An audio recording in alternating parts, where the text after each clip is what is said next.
I'm in a secondary school where we have the majority of students in the menstrual going age.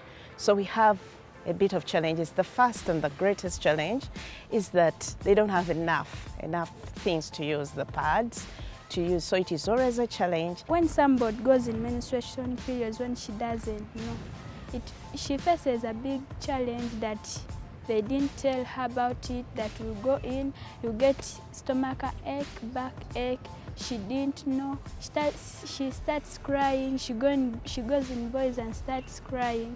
The back is paining me, and it's hard to tell her that something is coming. There would be so many challenges I would talk about, but there's one important one that I want to mention is what they are taught at home by the aunties, by the grandmothers, how to manage menstruation. Some are told they should not bathe for the 3 days they're in periods. It's a taboo.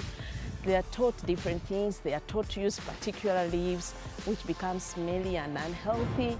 They are taught to use particular things that end up itching and they don't settle in class. Ensonga Project, or Public Health Ambassadors. This is a non-government organization which came to our school this year, and we welcomed them simply because we had the need for our girls. The girl child was having some problems, of which sometimes they could not expose the teachers. But when these ones came in as a non-government organization, we welcomed them to come and help our girls, especially as far as menstruation management was concerned. The Ensonga group came at the first time. They taught us some things like how to go in the menstruation periods. They taught us the diseases which can come through darkness when we are in the menstruation periods. And they taught us how to sew the pads. This program has taken 2 weeks, but I've had like 15 students and some teachers in it. But at first it was pretty difficult for them in the first week, but at least in the second week they were just perfect because they have continued practicing it. I liked sewing so much, and I liked the visitors from Ensonga.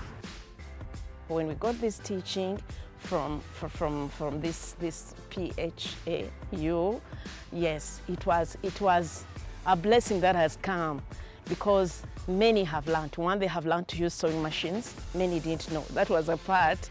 For example, the part they did in the first week, it was excellent. Many were eager to use it. Then they learned how to use them. They had to form a club, which they can use in case they have got problems concerning menstruation. Maybe they can meet and discuss about it, or they can also meet with their teachers freely and talk about it. It is good to teach girls how to make pads, because most of the time they feel out of place, and at times they miss schooling. They stay home until the periods are over.